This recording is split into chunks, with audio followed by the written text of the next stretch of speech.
يصلون على النبي يا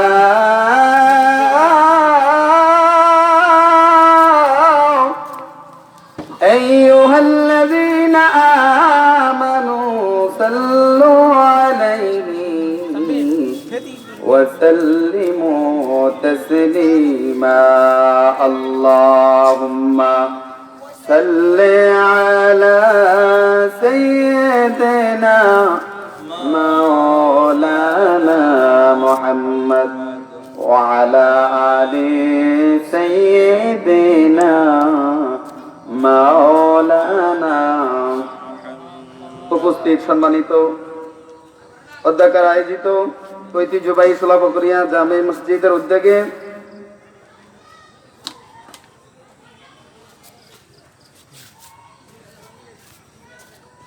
সোলাপুকুরিয়া জামে মসজিদের প্রাঙ্গণে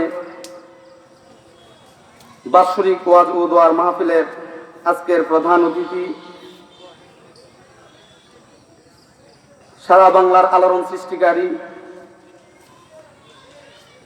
মুফাসসিরে কোরআন আলহাজ হযরত মাওলানা মুস্তাক ফয়েজী সাহেব, আজকের যিনি বিশেষ আকর্ষণ হযরত মাওলানা পীরজাদা সোহরাব হোসেন জালালী সাহেব, আজকের মাহফিলের আরো ওয়াজ করবেন জনাব হযরত মাওলানা মুফতি আব্দুর রশিদ জিহাদি সাহেব, অধ্যক্ষ দারুস সুন্নাহ ফাজিল মাদ্রাসা ঢাকা।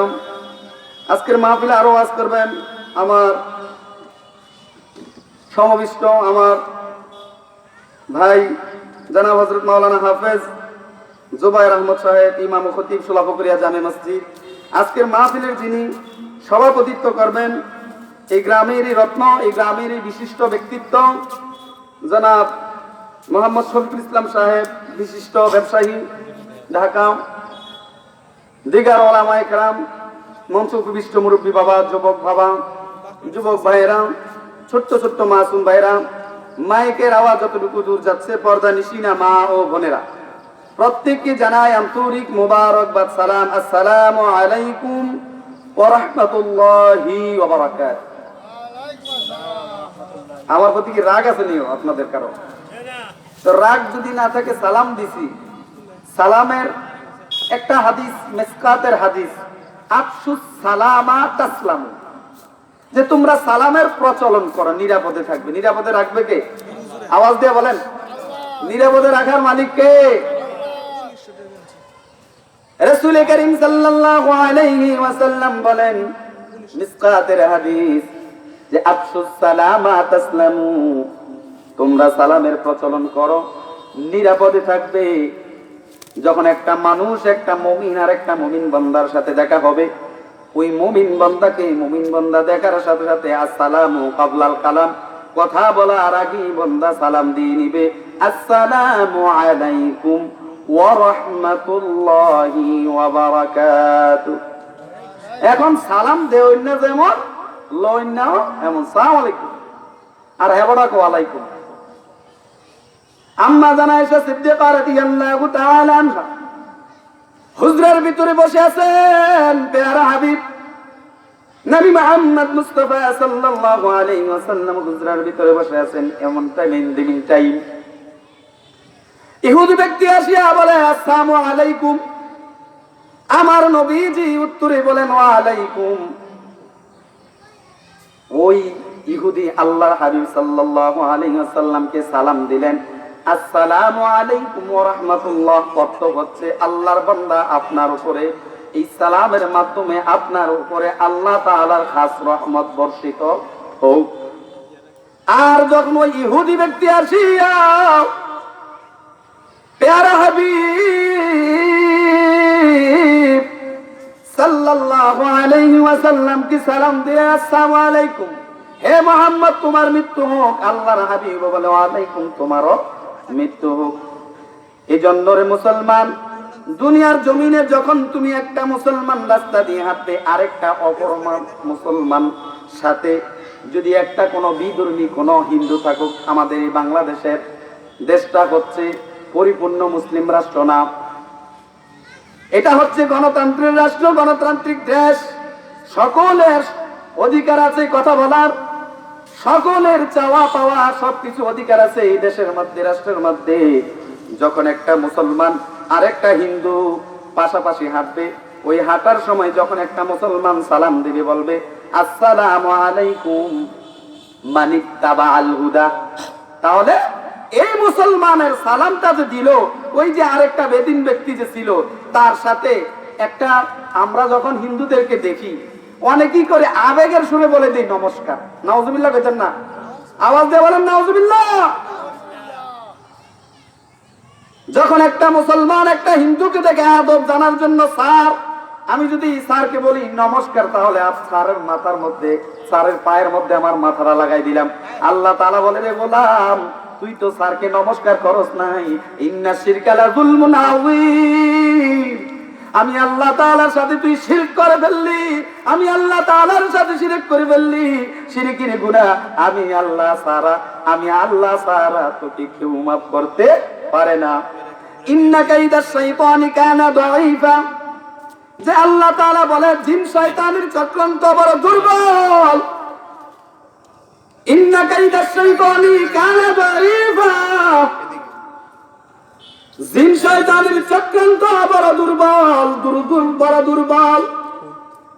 জিন শয়তান যখন মসজিদের ভিতরে মুয়াজ্জিন আযান দেয়, আল্লাহু আকবার, হাইয়া আলাস সালাহ, সালাতের জন্য আসো, হাইয়া আলাল ফালাহ, কল্যাণের জন্য আসো। যখন আল্লাহর বান্দা দোকানের মধ্যে বসে থাকি, টিভির সাউন্ড বাড়ায় দেয়, এই জন্য বলা হয়েছে ইন্না কাইদাকুন্না আযীম, ও গোলাম, ও গোলাম, তুমি যখন দোকানের মধ্যে বউ, রাস্তার মধ্যে বউ, ঘাটে বউ, যেখানে যাও, কোনো একটা অশ্লীল কাজ যখন চলতে থাকে, মুয়াজ্জিন যখন মসজিদের মধ্যে আযান দেয়, আর ওই আযানের সময় মোবাইলের সাউন্ড বাড়ায় দাও, কানের মধ্যে হেডফোন লাগায় দাও। এজন্য বলা হয়েছে মানুষের চক্রান্ত যদি একটা মুমিন বান্দাকে, ওই আরেকটা মুসলমান তাকে ধ্বংস করবে, মুসলমান তাকে ধ্বংস বিনাশ করে দিবে। একটা মুসলমান আরেকটা মুসলমানকে ধ্বংস করার জন্য যথেষ্ট। যখন মুসলমানদের প্রতি হানাহানি, মারামারি, কাটাকাটি, হিংসা, বিদ্বেষ, রিয়া, হাসাদ শুরু হয়ে যায়, তখন ওই আরেকটা হিন্দু জাতি দেখে, বৌদ্ধ জাতি দেখে, খ্রিস্টান জাতি দেখে, তাদেরকে দেখে তারা হাতের মধ্যে তালি মারে, তারা হাসি মারে। যে যদিও আমরা বাংলাদেশের মধ্যে 4%, কেউ বলে 5%, 6% আমরা বৌদ্ধ, খ্রিস্টান, হিন্দু, আর বাকি 93%, 94% মতান্তরে যে মুসলমান, এই মুসলমানের রাষ্ট্রের মধ্যে তারা, তাদের মধ্যে মিল নাই। মুসলমান হইয়া মাদের মধ্যে একজন নামে আরেকজন নামে না, বলে যে ওয়াজাহাকাল বাতিল ইন্নাল বাতিলা কানা দাঈফ, ইন্নাল বাতিলা কানা যাহুকা। আল্লাহ তাআলা বলে যখন হক আসবে, বাতিল টপ করে দৌড়ে পালাবে, ঠিক কিনা? বাতিল না থাকতে পারবে না, ইমানি শক্তি নিয়ে যখন মুসলমান স্লোগান নিয়ে, আল্লাহর স্লোগান নিয়ে, রাসূলের স্লোগান নিয়ে মুসলমান যখন জিহাদের জন্য আগায়া যাবে, ওই জিহাদের জন্য আগায়া যাওয়ার কারণে আমার মহান রব্বুল আলামিন ওই বান্দার সব কাজের জন্য আল্লাহ তাআলার সাহায্য তার জন্য শুরু হয়ে যাবে। আল্লাহর সাহায্য পাইতে হলে মুমিন আল্লাহ তাআলার সাথে মহব্বত রাখতে হবে। আমার ভাই আয়াতটা পড়েছে, কুল ইন কুনতুম তুহিব্বুনাল্লাহ ফাত্তাবিউনি ইউহিব্বুকুমুল্লাহ ওয়া ইয়াগফির লাকুম যুনুবাকুম ওয়াল্লাহু গফুরুর রহিম। হে ঈমানদারেরা, তোমরা যদি আমি আল্লাহকে পাইতে চাও, তাহলে তোমরা আমার রাসূলকে অনুসরণ করো। আমার রাসূলকে যদি অনুসরণ না করো তাহলে জান্নাতে যাইতে পারবা না, জান্নাতে যাওয়ার জন্য মান আহাব্বা সুন্নতি ফাকাদ আহাব্বানি ওয়া মান আহাব্বানি কানা মাই ফিল জান্নাহ। আল্লাহর হাবিব সাল্লাল্লাহু আলাইহি ওয়াসাল্লাম বলেন, বান্দারে, ও আল্লাহর বান্দারা, ও আমার উম্মতের দলেরা, তোমরা যদি আমি রাসূলকে মহব্বত করো, তোমরা যদি আমি রাসূলের সুন্নাতকে মহব্বত করো, তোমরা তো আমার সুন্নাতকে মহব্বত করলা না, আমি রাসূলকে মহব্বত করলা। আর আমি রাসূলকে যারা মহব্বত করলা, আমি রাসূলের সাথে একই জান্নাতের ভিতরে থাকবা। আমি একটা আয়াত তেলাওয়াত করেছিলাম, قل إن الموت الذي تفرون منه فإنه ملاقيكم أينما تكونوا يدرككم الموت ولو كنتم في بروج مشيدة আল্লাহ তাআলা বলে, তোমরা যে মৃত্যু থেকে পলায়ন করতে চাও, আমার প্যারা হাবিব সাইয়্যিদুনা নবী মুহাম্মদুর রাসূলুল্লাহ সাল্লাল্লাহু আলাইহি ওয়াসাল্লাম, যাকে আমি না বানাইলে আমি আল্লাহ তাআলা আসমান জমিন আরশ কুরসি লৌহ কলম জিন ইনসান 18,000 মাখলুকাত কোনো কিছু বানাইতাম না। আমি আল্লাহ তাআলা আমার প্যারা হাবিবকে যদি না বানাইতাম, কিছু বানাইতাম না, ওই প্যারা হাবিবকে আমি মৃত্যুর যন্ত্রণা থেকে মুক্তি দেই নাই। আমার হাবিবও মৃত্যুর যন্ত্রণা গ্রহণ করেছে, মৃত্যু থেকে পরিত্রাণ পায় নাই। আমার হাবিব যদি মৃত্যুর যন্ত্রণা থেকে, মৃত্যু থেকে পরিত্রাণ না পায়, ও আল্লাহর বান্দা ও রাসূলের উম্মত, আপনাদের কাছে আমি নিজের বিবেকদের কাছে প্রশ্ন রাখতে চাই, বলেন কুল্লু নাফসিন যায়িকাতুল মাউত, আমাদের যাদের এই দেহের ভিতরে প্রাণ আছে, আমাদের যাদের এই দেহের ভিতরে কলব আছে, আমরা কি এই দুনিয়ার ভিতরে সবাই বাঁচতে পারবো? কেউ বাঁচতে পারবো না। দেখেন আড়াইবাড়ির বীর সাহেব কেবলা 19 নভেম্বর শনিবার ভোর রাত্রে 4:15 আল্লাহর বান্দা দুনিয়ার জমিন থেকে বিদায় হয়ে গেছে। তিনি যুবকদেরকে, বর্তমান যুবকদের একজন আইডল ছিল, বলতো, যুবক আয় আয়, আর কয়দিন বাঁচবি রে যুবক, আর কয়দিন বাঁচবি, নামাজের দিকে আয়। সন্তান বাবার কাছে সাইকেল চায়, কি চায়? একটু আওয়াজ দিয়ে বলেন। সন্তান বাবার কাছে সাইকেল চায়, বাবার কাছে বলে, বাবা তুমি আমাকে একটা সাইকেল কিনে দাও। বাবার কাছে যখন সাইকেল চাইলো, ওই আল্লাহর বান্দার কথাটাই আমি আপনাদের কাছে বলতেছি। বাবা একটা প্রাইমারি স্কুলের মধ্যে চাকরি করে, 16,000 17,000 টাকা বেতন। বাকি অন্যান্য সন্তানদেরকে লেখাপড়া করাইতে যাইয়া, সংসারের খরচ চালাইতে যাইয়া, তার ফ্যামিলির টান অবস্থা, এমতো অবস্থায় যদি সন্তান একটা জিনিসের জন্য আবদার করে, বাবা যদিও সন্তানকে ধমক দিয়া আজকে দিব কালকে দিব বলে বলে বলে বলে এমনি করে কেটে যায়, কিন্তু বাবার তো মনটা মানায় না, আমার সন্তান তত কিছু চায় নাই, শখ করে তো একটা সাইকেল চাইলো। এই সাইকেলটা যদি না দিতে পারি, নিজের থেকেও কষ্ট, তারপরে নিজের ভিতরে কষ্ট চাপায় রাইখা, সন্তান যখন তৃতীয় দিন আবার কাছে বলে, আব্বা তুমি আমাকে একটা সাইকেল কিনে দাও। এবার বাবা রাগ করে বলল, তোমাকে আমি কিসের সাইকেল কিনে দেব? আমি তোমাকে কিসের সাইকেল কিনে দেবো? আমি তোমাকে মারবো, তুমি আমাকে প্রত্যেকদিন অত্যাচার করো, তুমি আমাকে প্রত্যেকদিন ডিস্টার্ব করো, তুমি সাইকেলের জন্য তুমি আমাকে ঘুম দিচ্ছ না, না না, তুমি কি দেখো না আমার এই ক্ষুদ্র কামাই দিয়ে আমি চলতেই অনেক কষ্ট হয়, আমি তোমাকে কিভাবে সাইকেল কিনে দিব? আল্লাহর বান্দা যখন ওই তার ছেলেকে রাগান্বিত সুরে শুনে বলল, এইবার ছেলেটা দেখেন বাবার কাছে কত অনুনয় বিনয় করে, বলে, বাবা ও বাবা, তুমি তো আমার বাবা, তুমি আমাকে মারলেও তুমি আমার বাবা, তুমি আমাকে আদর করলেও তুমি আমার বাবা। সাইকেল যদি তুমি আমাকে কিনে দাও তাহলে তুমি আমার বাবা, নাও যদি কিনে দাও তাহলে তুমি আমার বাবা। কিনে দিলেও আমি তোমার কাছে চাইবো, না কিনে দিলেও বাবা আমি তোমার কাছে চাইবো। বলো বাবা, তোমার কাছে ছাড়া আমি সাইকেলটার কার কাছে চাইবো? আমার সাইকেলটার কার কাছে চাওয়ার আছে? এই কথা যখন বাবার কাছে সন্তানটা বললো, বাবার কলিজা মালায় না, বলে, রে বাবা আগামী দিনে আমি তোকে সাইকেল কিনে দেব। বলেন, বাবাকে যদি সন্তানটা অনুনয় বিনিময় সুর দিয়া যদি তার আদব ইখলাসের মাধ্যমে যদি বাবাকে সাইকেলের জন্য রাজি করাইতে পারে, বান্দা যখন গুনার থেকে দূরে সরে, বান্দা যখন আমল থেকে দূরে সরে যাইয়া, আল্লাহর আইন বিধান রাসূলের সুন্নাত থেকে দূরে সরে যাইয়া, বান্দা যখন আল্লাহর ফরজিয়ত, আল্লাহর রুবুবিয়ত, আল্লাহ তাওহীদ থেকে দূরে সরে যাইয়া, বান্দা যখন আবার নিজের নফসে তাকে মনে পড়ে, ইমানদারের কথা মনে কথা পড়ে, কবরের কথা মনে পড়ে, আল্লাহ আল্লাহর রাসূলের কথা মনে করে, তাদের মহব্বত অন্তরে আনিয়ে যখন গভীর রাতুনিতে উঠিয়া বলে, আল্লাহ গুনাহ করেছি, আল্লাহ আমি অন্যায় করেছি, অপরাধ করেছি, যদি তুমি আমাকে মাফ করে দাও আল্লাহ তোমার কোনো ক্ষতি হবে না, আর যদি তুমি আমাকে জাহান্নামে পালাও তাও তোমার কোনো লাভ হবে না। ঠিক কিনা বলেন? এই জীবনে না করিলাম বন্দেগী, হেলা করে কাটাইলাম পেলাম জিন্দেগি। আমার যখন 70 বছর, আমার যখন 80 বছর, তারপর আমি নামাজের মধ্যে ফাঁকিবাজি করি। যখন আমি জমিনের মধ্যে যাই বুঝলেন কি দে, বলেন মুসলমানের ফরজ হচ্ছে, পুরুষদের ফরজ হচ্ছে নাভি থেকে হাঁটু পর্যন্ত, ঠিক কিনা? একটু আওয়াজ দিয়ে কথা বলেন। পুরুষের সতর হচ্ছে নাভি থেকে হাঁটু পর্যন্ত। ও আমার যুবক ভাই, আমি আপনাদের পায়ে ধরে বলতে চাই, যুবক ভাই, আপনারা তো আমার কলিজার টুকরা যুবক, আমিও একজন যুবক। ও যুবক, এখনো সময় আছে, নামাজের মধ্যে আসো।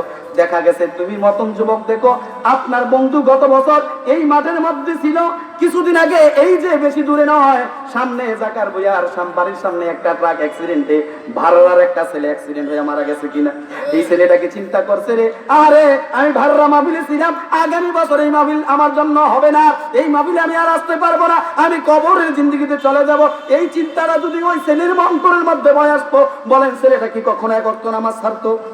কথা বলেন, এক ওয়াক্ত নামাজ ছাড়তো না, মিথ্যা কথা বলতো না যে আপনার কবরে আপনিই থাকবেন, আপনার কবরে আর কেউ যাবে না, আপনার নিজের কবরে আপনার নিজেকেই থাকতে হবে, জবাবও আপনাকেই দিতে হবে। আল্লাহর বান্দা, ঘরে থেকে একটা ইঁদুর পচে, একটা পোকা পড়ছে, লাদা পোক।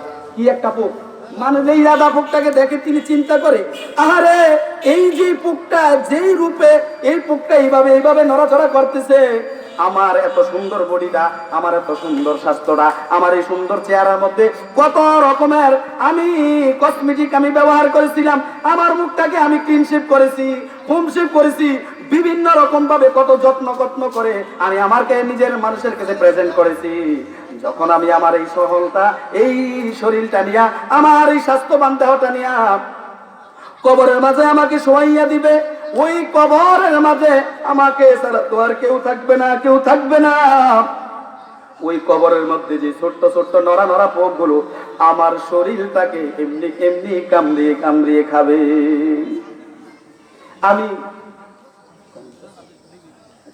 আমি আজকে 3-4 দিন হয়, আজকে 4 দিন হয়, কুমড়া আছে না, মিষ্টি কুমড়া, মিষ্টি কুমড়ার বিচি লাগাইছি, মিষ্টি কুমড়া বিচি লাগাইছি আপনার 260 টাকা দিয়া 160টা বিচি আনছি, তার চেয়ে কিছু কম লাগাইছি 4 দিন আগে। পিঁপড়া, লাল পিঁপড়া আছে না, এই লাল পিঁপড়া আইসা সুন্দর মতন একটা বিচি যদি রাখতো, দেখেন একটা পিঁপড়া কতটুকু ছোট্ট মুখ, এত বড় কুমড়ার বিচিটাকে খাইয়া ভিতরে সার অংশ খাইয়া কিচ্ছু রাখছে না, একটা বিচিও নাই। 160টার মতন বিচি, 160টার মতন বিচি 3 দিনের মধ্যে এটা কি করছে, খালাস করে ফেলছে।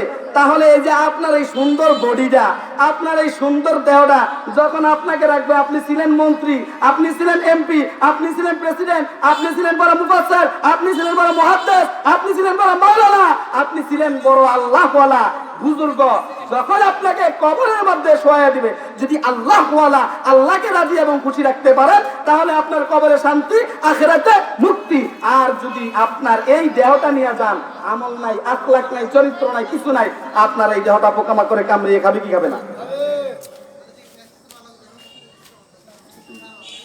যাই হোক, আপনার এই দেহকে সংরক্ষণ করতে হলে, আপনার এই দেহ থেকে যদি পোকাটাকে যদি বাঁচাইতে চান, পোকা থেকে বাঁচতে চান, নামাজ পইরা না পইরা, কথা বলেন, নামাজ পইরা না পইরা, রাসূলের সুন্নাত মাইন্না না মাইন্না, দিনের পথে আইসা না খারাপ পথে চলে যায়।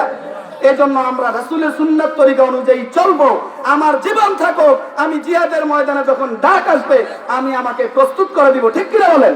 আল্লাহ তাআলা যাতে আমাদেরকে মুত্তাকিদের কাতারে কাতারবন্দি করে, ঈমানদারদের, সালেহিনদের, সিদ্দিকিনদের, শুহাদাদের সাথে আমাদেরকে আল্লাহ তাআলা জান্নাতুল ফিরদাউসের উচ্চ মাকাম, জান্নাতুল ফিরদাউস দান করে। আমরা সকল বলি আমিন। ওয়া আখিরি দাওয়ানা আনিল হামদুলিল্লাহি রাব্বিল আলামিন। আসসালামু আলাইকুম ওয়া রাহমাতুল্লাহি ওয়া বারাকাতুহু।